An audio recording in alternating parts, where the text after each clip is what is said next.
In the conference, eyes were also set on domestic politics and the 2025 presidential race. If Gbagbo has not officially announced his bid for the executive secretary, it's an obvious fact. According to Damanan PK's member of the PPAC, President Laurent Gbagbo is their natural candidate for the 2025 elections. Concerning the 2025 elections, President Laurent Gbagbo is a natural candidate. President Alassane Ouattara has led the country since 2010.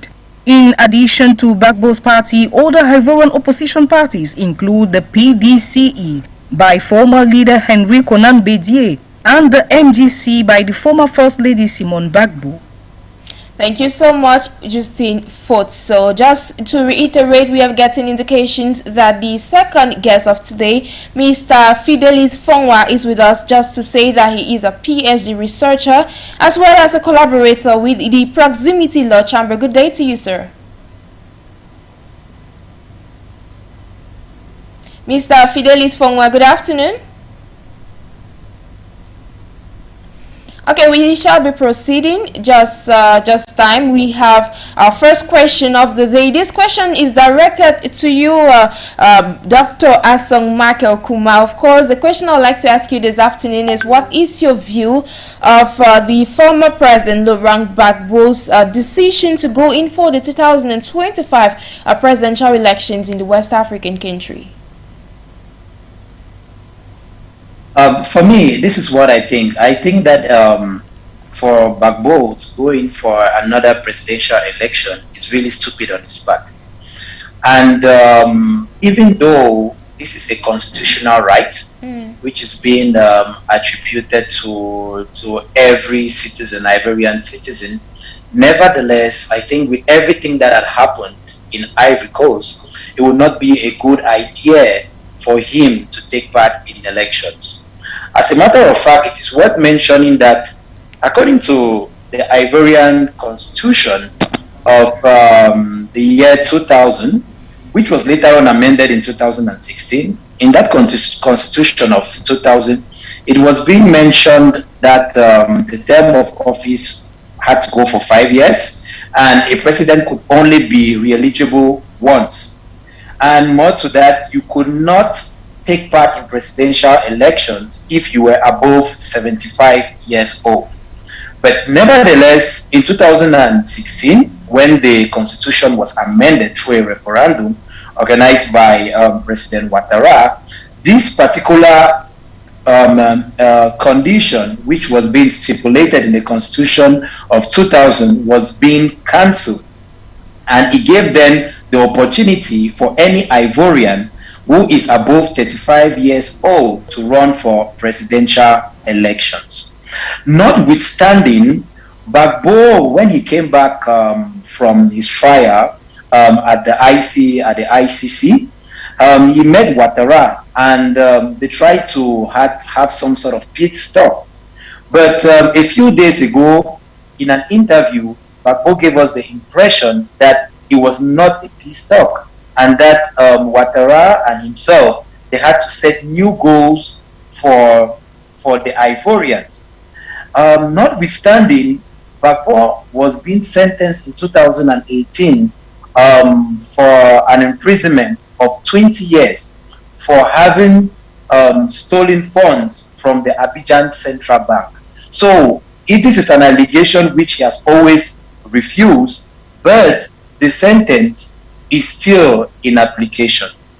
And more to that, we realize that Gbagbo, even though he thinks that he has a lot of support, that might not be the case, because we all know that 40 years ago, Gbagbo created the Ivorian Popular Front, which was the party with which he won elections, and he became president of Ivory Coast and ruled from 2000 to 2000.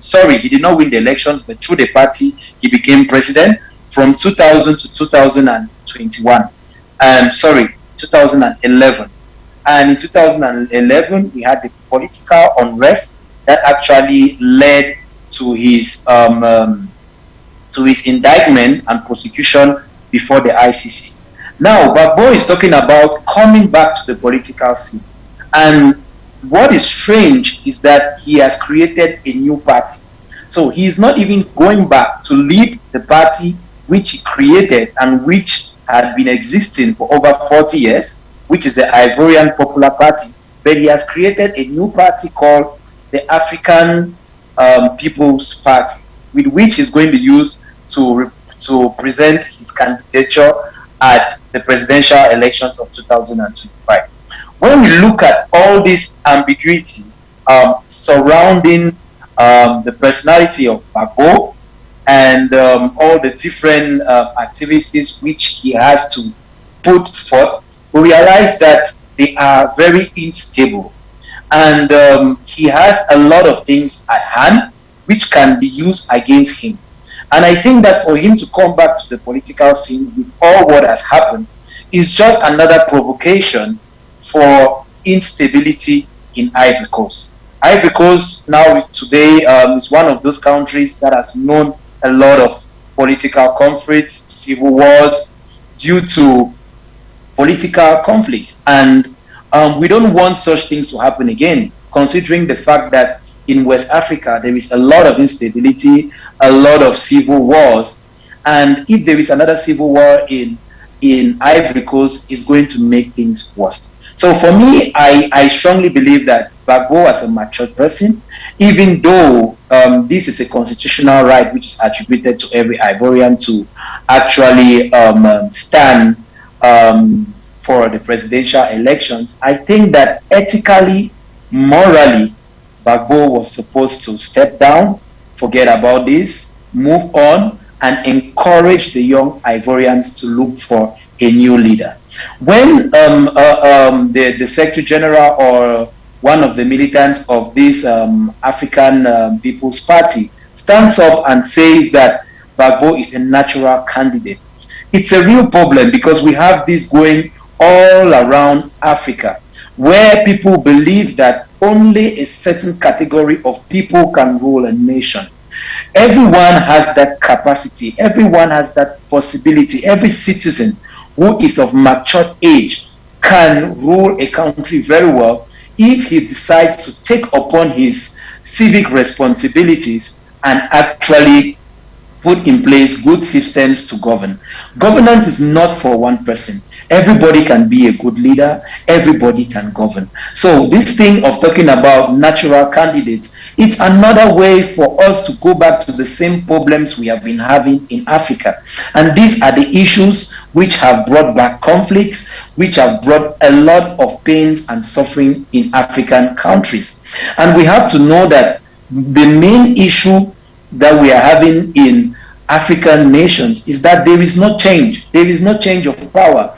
We keep on seeing the same and the same people on the political scene, and that creates some sort of dependence, that creates some sort of weariness and tiredness, and people are not willing to have such. So those who come over and over to bring the same people to the scene, automatically they are just looking for another means that conflict should reign in our African countries and that there should be political instability. We shall be coming back to the aspect of political instability with regards to this recent announcement of his candidacy for the 2025 presidential elections. But then you earlier mentioned on the aspect of his legal history. Now, is there not something that restrains or restricts a leader or past leader with a legal history from running for the presidency? Actually, as a matter of fact, regarding most constitutions, you can't present yourself as a presidential candidate when you have been actually being sentenced for a term of imprisonment.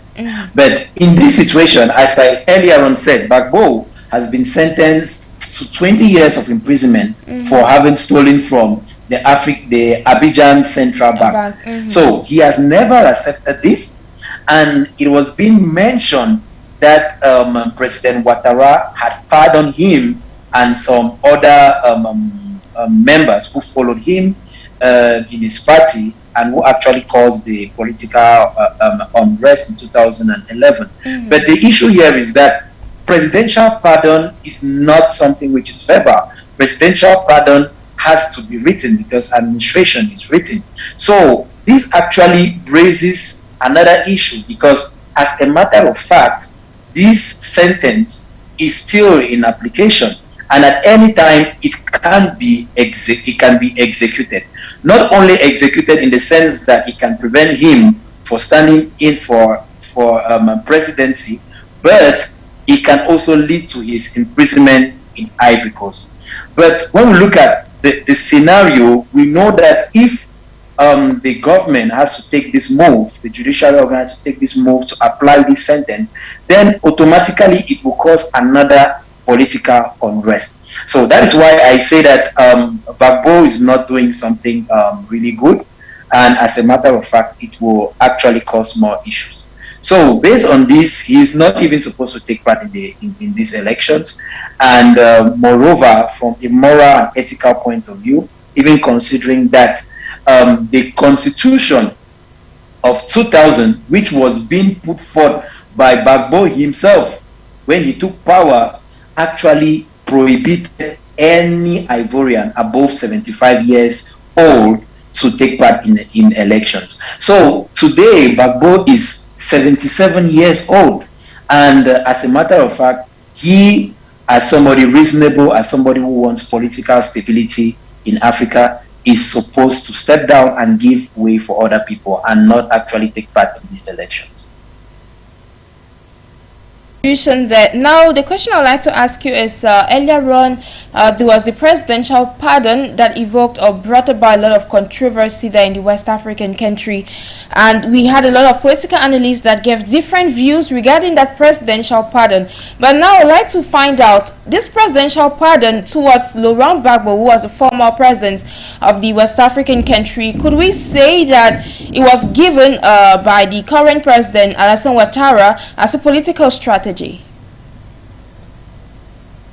Well, of course, I think that was the main reason behind, because for peace and stability to reign in Ivory Coast, considering the fact that Gbagbo was being liberated from the ICC, Ouattara had to use every means in his possession to be able to bring peace in Ivory Coast. And to do that, he had to start by making peace with his political opponents, and in this case, especially Laurent Gbagbo, with whom we had a serious conflict, which actually led to his indictment and prosecution at the ICC. So after 10 years, it was very important for Ouattara to seek peace, because nevertheless, Gbagbo still has a lot of supporters in Ivory Coast, and so many people stand behind him, considering the fact that Gbagbo was a pro-nationalist, and Ouattara is more with the colonial master France. So we see the wind of change in Africa today, and how Africans are turning more to nationalist leaders than leaders who have a lot of links with our former colonial master France. So in this case, Ouattara was forced to set a foundation of peace in the society in Ivory Coast, and to do that, he had to shake hands with Gbagbo and also issue this presidential pardon, so that peace should reign in Gbagbo and that there should be some sort of reconciliation. So that was Ouattara's main goal. But from the different points interviews which Gbagbo had a few days ago, we have the impression that Ouattara was striving for reconciliation, but in Gbagbo's mind, that has not been the case. Gbagbo still feels that he was being cheated, still feels that there was some sort of injustice that was being perpetrated on his regard. He still feels that he still has a place in the political sphere of Ivory Coast, and that he can still take back power, or with Ouattara they could set new goals for leadership in Ivory Coast. So it becomes very, very complicated in this case, because when you set a platform for reconciliation, The parties are supposed to give their consent and agreements based on certain events and facts, which each and everyone wants to be implemented. But when we realize that the parties at one point have disagreements, and we realize that they don't any longer say the same things, then at that moment we have to start asking so many questions, because we can still lead to another situation of impasse between the two. Okay, we're getting indications that Mr. Fidelis is with us.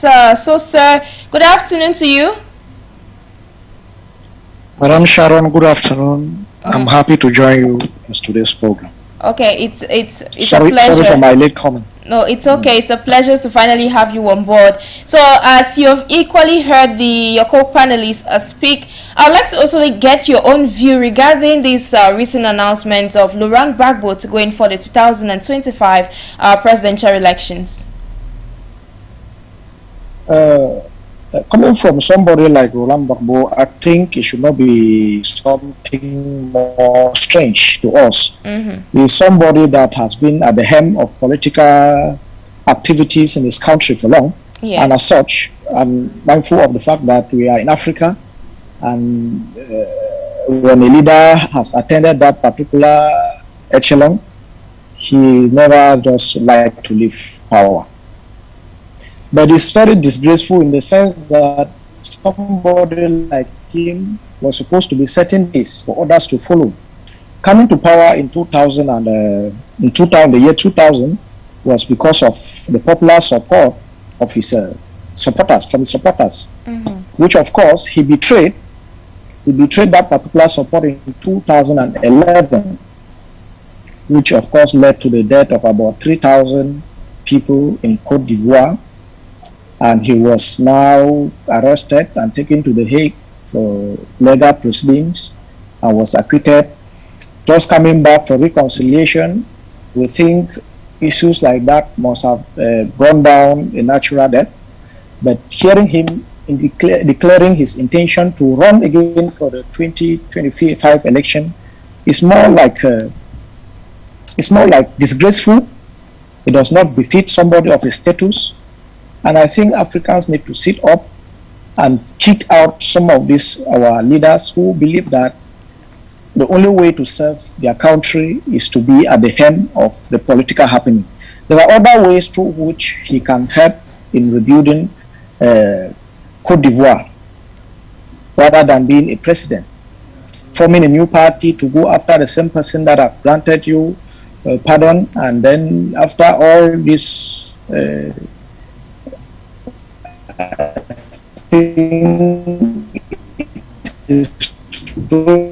Are you with us, Mr. Like Fidelis? I said, Okay, right on. Wish politics is a nice something. Yeah, I'm getting you. Okay, yeah, right on, sir. Am I connected? Yes, you are. Right. Yeah, because one thing we need to kick out from our mentality is that the best way to serve a country must not be at the helm. You must not be at the helm of political happening in your country. He has done his best.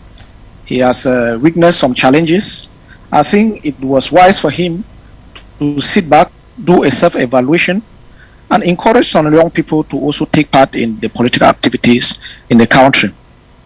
Mindful of the fact that his reign has been so challenging, more than 3,000 has gone down, and he just was just charged and acquitted from the ICC, coming back for reconciliation, and in declaring his intention to run for the 2025 election is more like a sham and the highest level of greed from any African leader, and Africans need to sit up.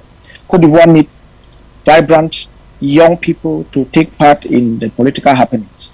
He has done his best, and I think it is not wise enough for him to drag everything he has ever worked up as a legacy to the mob.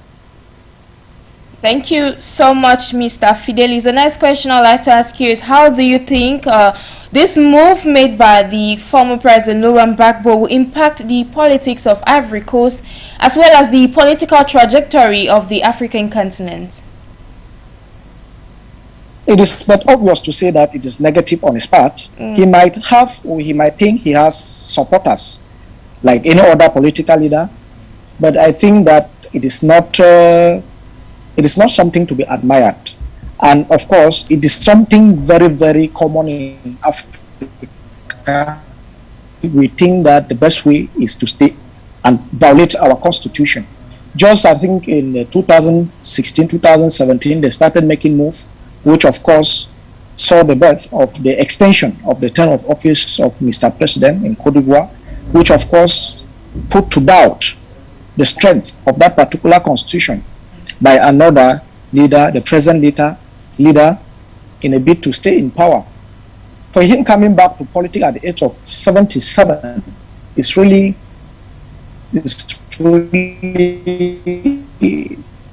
does not well, and Africans need to sit up. We know that one of the irony about dictatorship, let me just take to that, is that dictatorship from its very substratum is not really a bad system, but our leaders, when given the privilege, they usually abuse it, they stay there forever and they do nothing. But now Africans have discovered that change is inevitable. And I think that leaders also have to accept the will of their citizens and believe that what they can do, there are some other people that can even do more better when building a nation. His utterances and his declaration to run for presidency 2025 is, of course, very, very common in Africa, and that is the image that some of young Africans today who are now diving into politics are trying to wipe out. It's a negative image, and we must try to kick against it if we need, and if we love Africa, and if we wish to build Africa to be what we want. It should not happen. The people of Cote d'Ivoire need to sit up and say no to such move. He must not be president. He must not be president.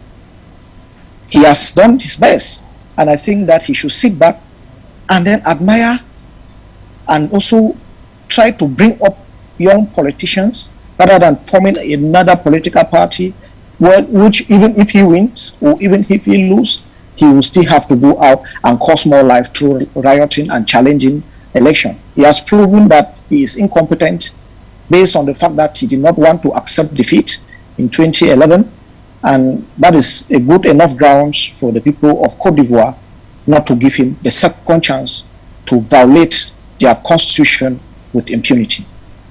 We shall be coming back to you, Mr. Fidelis. I would like to channel this question to you, Dr. ASONG. You equally mentioned earlier political stability in the West African country.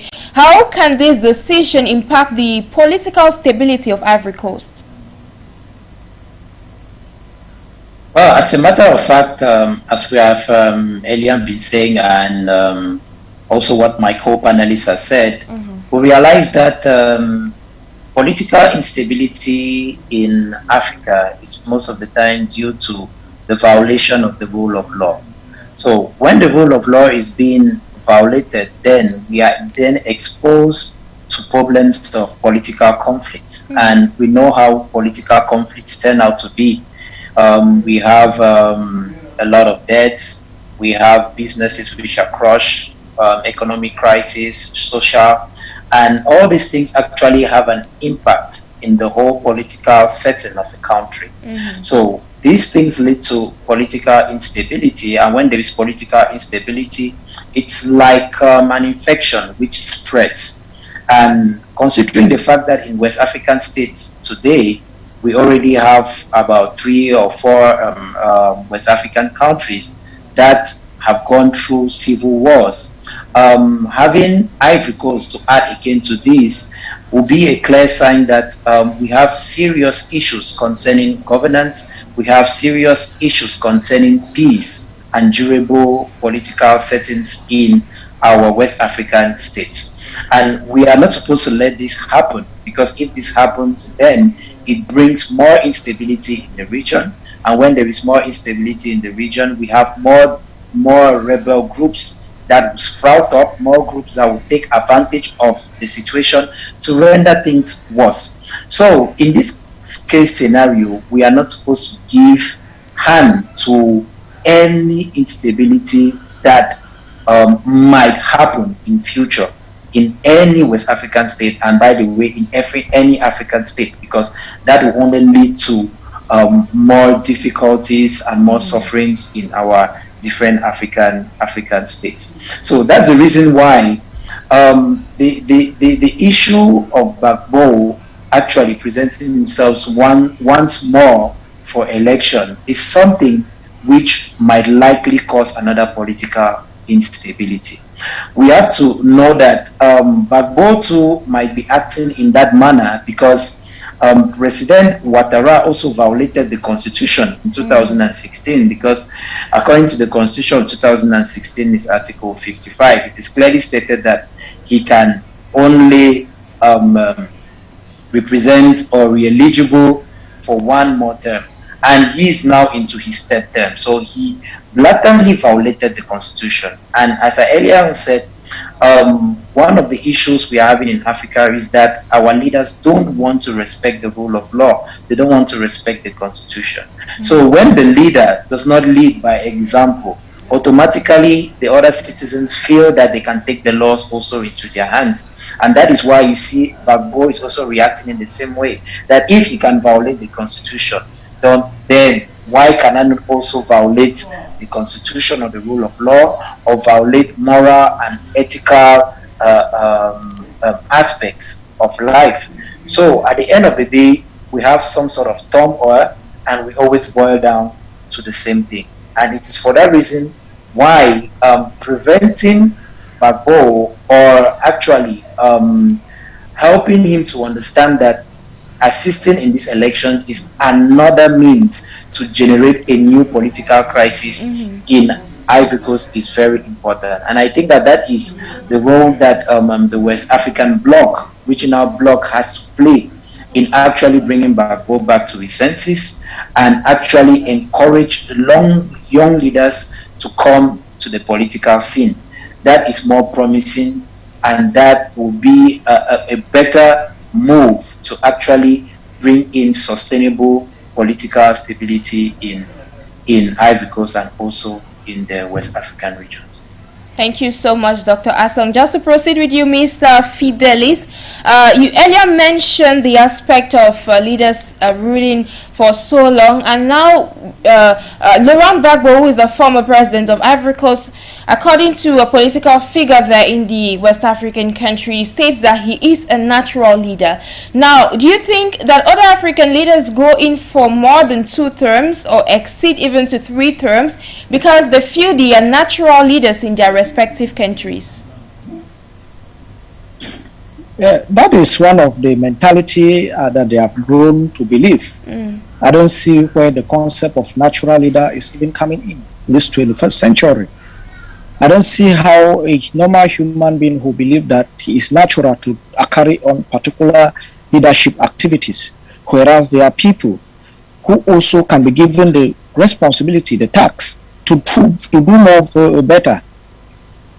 And the issue of natural leadership, with him saying or feeling that he is natural, I don't even see him in a square hole. Because taking from his leadership since 2000, since the year 2000, which has always been in political upheaval, a lot of tribalism. His people, some of them were very much against him. And that was a true test that was put before him to prove this particular ideology of natural leaderness, which we still doubt where it is coming from our African leaders. But again, coming back after this scandal, the scandalous activities, like a president which was humiliated from a bungalow with the wife and taken to the International Court of Justice, International Criminal Court of Justice, to come back and start laying or making allusions or making believe the fact that he can still stand for the 2025 election, still put his integrity to question.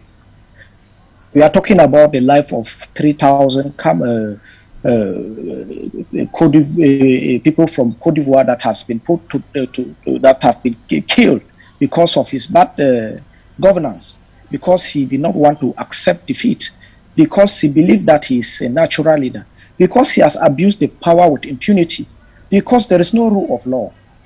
And coming back again to form an alliance or a new party with the belief that he can continue from where he stopped, he should at least have pity on the people and give room for young people also to help in rebuilding their shattered economy like any other African country. Our leaders need to wave out this ideology of natural leadership. There is nobody that is natural in leadership. There is nobody. We should know that leadership is a chain of ideas that come, people pull them together to contribute for the betterment of humanity, for the betterment of a particular system, for the betterment of a particular society. African leaders should make sure and try to project the African dignity to the upper level, making ourselves look like people who have learned nothing and have forgotten nothing. When it comes to politics, we think only about our stomach, we think only about our interests. The common man we care less about. That is just what he's doing. And I think that that slogan of natural leadership is really a slap. It's really a slap to his people on the face and a clear challenge to the constitution of Ivory Coast. And if he thinks that he has dignity, he has pride, and he wants that his legacy should live on, if there is any, I think he should embrace change by leaving leadership for the people or for young people to also come in and contribute. It is not a one party something, it is not something that must be done by him. After all, what did he do? He did nothing rather than causing the life of 3,000 plus citizens to perish because of greed, power. Okay, we shall be. Okay, sir. We Afghan is not. It is something very common in Africa, so we need to kick it out. Yes. Thank you so much. We shall be coming back to you. I would like to channel this question to you, Dr. ASONG. Time and again, we have brought forth this issue of governance on the African continent, and now we are still seeing this aspect of governance in Ivory Coast. Now, how can this mode of governance, not just in the African continent, but we're looking at Ivory Coast as a specific country as we speak, how can this mode of governance be reshaped? Well, that's a quite difficult question. But the first thing, as we all know, governance has to do with organizing a state, and this with regards to set rules and laws, and actually through the constitution, which is the main law of the land. The issue we have is that with our egoistic African mentalities, which most of our African leaders put forward, we don't respect the rule of law, which is one of the main dimensions of governance. It becomes very, very complicated because when it concerns the respect for the rule of law, it has to actually deal with a change of mindset.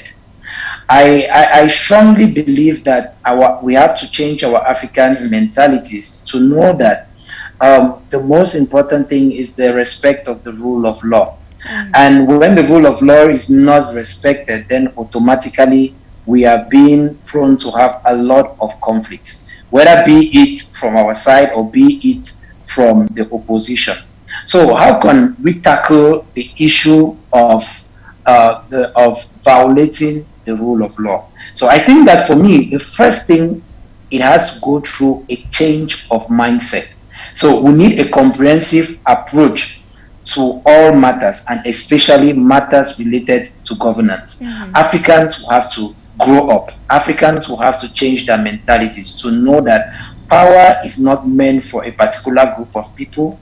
Power is meant for everybody. Power is for the population. And actually, that power and sovereignty actually belongs to the people, but it is just being exercised by the leaders. So it means that the leaders should not see themselves as the only people that can rule and govern, but that they should know that actually changing hands and passing over power is one of the main things that will actually lead to development. Let's look at the world today. One of the most developed countries, or the most developed countries in the world, are countries that actually respect democracy. So when we look at the US, when we look at France, we look at England, we look at Germany, we look at most of these European countries, it's because of democracy. That is why they are doing so well. Nevertheless, it's true that other countries like China and Russia are also doing well, but they are not doing well as America. By the way, China is even doing well because they copy and pasted from America and the European countries. It's just to say that there's always something good in democracy, and having to change power, rotation of power is very, very vital to the development of a country. So we have to really change our mindsets. We have to learn from other countries and see the benefits of changing power in other countries and respect them. When we look at most of our African countries today that respect the principles of democracy and that have leaders who actually that have had so many leaders and change of power, we realize that they are more developed than those countries where they are authoritative regimes. Look at Nigeria, the first economic power of Africa. Look at Ghana, look at Kenya, look at Tanzania. These countries, they are examples. Look at Botswana.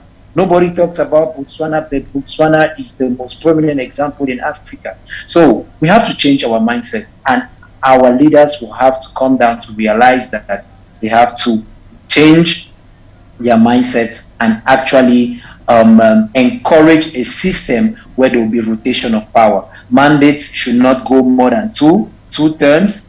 And when you're done with that, you should not even be able to be re-elected again or eligible for elections.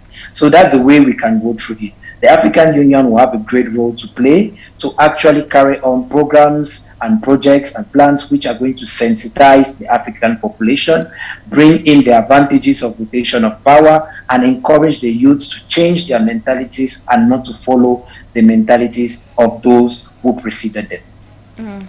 Thank you so much. Now we have seen the West African community of Central African states, or West African states, the economic community of West African states, ECOWAS, so to say. It has been sanctioning countries that did not respect presidential terms, that did not respect law and other aspects in their various countries. Now in the West African region, now we're looking at ECOWAS. What role does ECOWAS have to play when it comes to addressing issues like this in Ivory Coast and other African countries? Now this question is directed to you, Mr. Fidelis.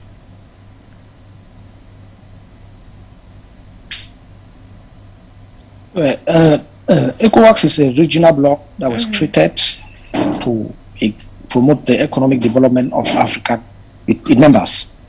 And if they must do that, they must first of all talk, like the learned doctor said, they first of all have to drill Africans on leadership, because it's through a good leader that development is visible. And I think they should also inculcate this in their many programs to educate our leaders who fall prey in thinking that they can rule for life, they can violate the same laws that brought them in to power with impunity in order to stay there for long. And this can only be achieved through sanctions. Sanctions that are very visible, sanctions that can even make a leader to stand the chance never to partake in any leadership activity, not only in his country, but in Africa as a whole, or as a member state to ECOWAS. So I think that we have all these things, we have all the rules, we have all the mechanism, we have everything, but like Doctor said, we need to reshape our mindset about leadership. We need to rethink, we need to make people to see the advantages of the rotation of the presidency. Without which, it's not only about the presidency, there are other organs in administration that also need to visit to be visited with change. But we talk about the at the hem of the presidency because it is the most pronounced, and of course, and it's a privilege for somebody to even have the opportunity to hem that particular leadership. So, as a regional bloc, they can reshape their laws, and that will make African leaders who think that being in power or being natural or being given the opportunity to lead is something that must only be enjoyed by them.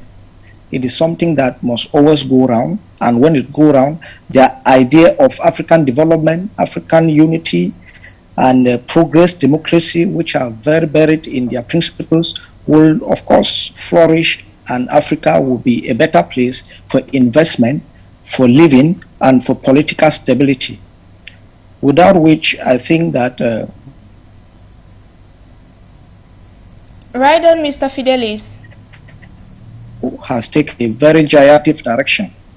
Without which, I think Laurent Gbagbo has taken a giant step towards the negative direction by thinking that he can still be a president or natural president whatsoever, to the disadvantage of the development and stability of his country, which of course stand the chance to be copied by other leaders, because we are very good in Africa to copy negative things. That is one thing about leadership.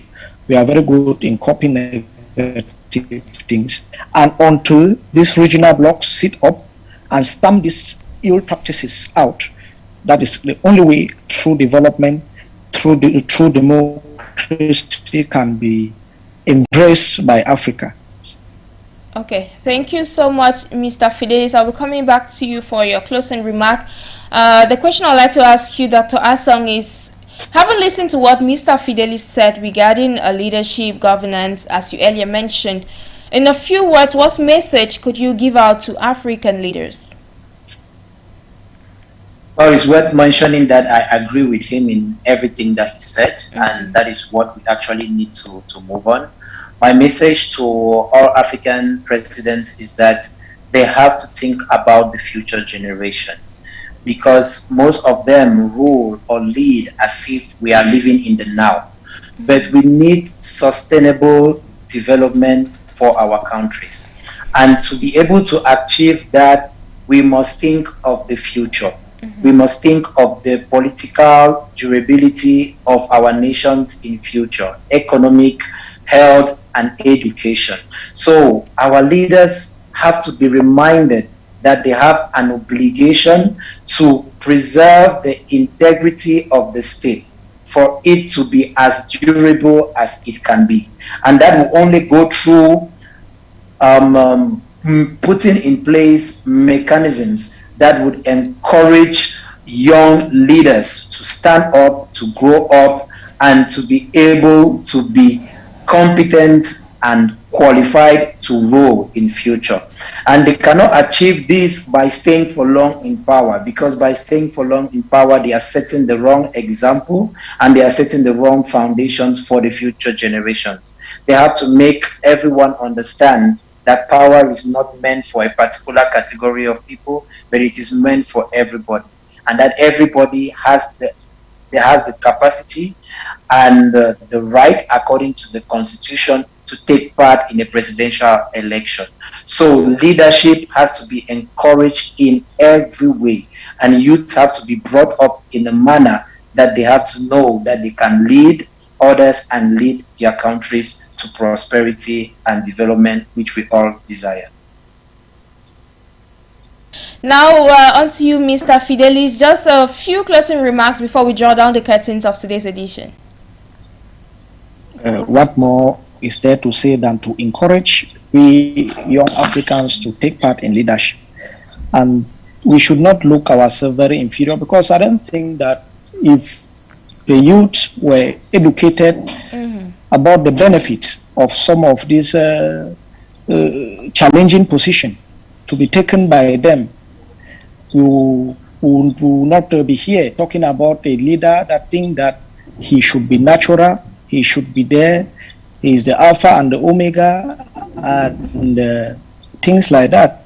One thing we must do is to keep encouraging our youth to take part in effective leadership, because the African continent belongs to us.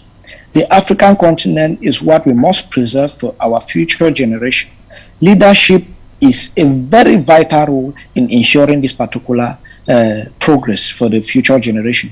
And through good leadership only can we live a sustainable, a stable, and a prosperous African society for people to willfully come in and invest and enjoy, like in Europe. Like, I think we Africans need to really sit up when it comes to issues of leadership and kick out this mystical idea of who is natural, who is more equal, who is more better to rule. It's a challenging mission, it's a task, and it takes people with courage to do it. Without which leader will come out, gather and tell them, look at me, a natural. Okay, we are having some network challenges with you, Mr. Fidelis. Candidate ordained by whosoever he thinks has ordained him to take part in the leadership of his. And all right, so that is all I can say. That African youth, African leadership should be taken very seriously by the future generation and this generation. If we more can. Okay, thank you so much, Mr. Fidelis, for taking our time to join us on today's edition of Place to be. Okay. Thank you very much, madam. You're welcome. It's a privilege. Thank you so much. Okay, I say thank you to you equally, Dr. ASONG, for joining us on today's edition of Voice It. Thank you, and thank you to all our viewers.